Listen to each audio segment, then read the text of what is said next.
ঠাকুরের মন্দির যেতে কার না ভালো লাগে।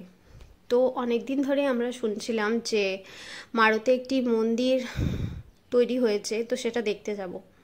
তো হাজব্যান্ড বাড়িতে থাকায় সেদিন আমরা বেরিয়ে পড়ি মন্দির দেখতে যাওয়ার উদ্দেশ্যে। গুগল ম্যাপ দেখে যাওয়ার সময় সময় আমরা ভুল রাস্তায় ঢুকে পড়ি। গুগলে তো সব কিছু ঠিক দেওয়া থাকে না।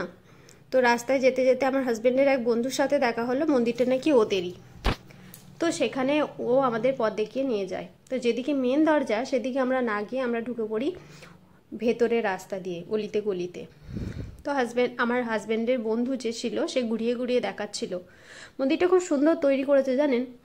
মানে এত সুন্দর মানে কারুকার্যগুলো তৈরি করেছে যে দেখার মতো। যদিও আমরা ভেতরে ঢুকতে পাইনি, বাইরে থেকেই দেখলাম। সন্ধ্যা আরতির সময় আমরা গিয়েছিলাম, বিকাল আর সন্ধ্যের মাঝখানে যে টাইমটা, সেই টাইমটায় আমরা বেরিয়েছিলাম।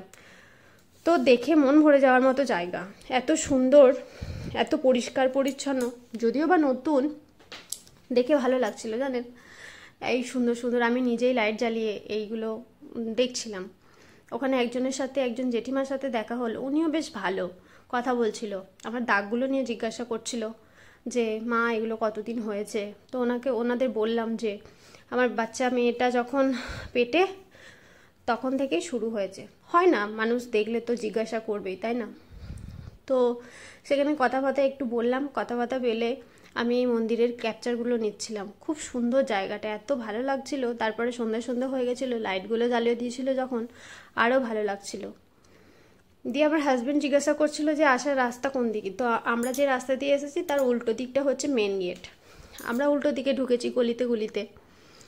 তো দেখে সত্যিই মনটা ভরে গেল। তো তারপর আমরা টাটা বাই বাই করে বেরিয়ে পড়লাম আবার ঘরের উদ্দেশ্যে। আমার বরের একটু কাজ ছিল। তো আমার ভিডিওটা যদি ভালো লাগে তোমাদের, অবশ্যই একটা লাইক করো। আমার প্রোফাইলে রিচ প্রচুর কমে গেছে জানো তো।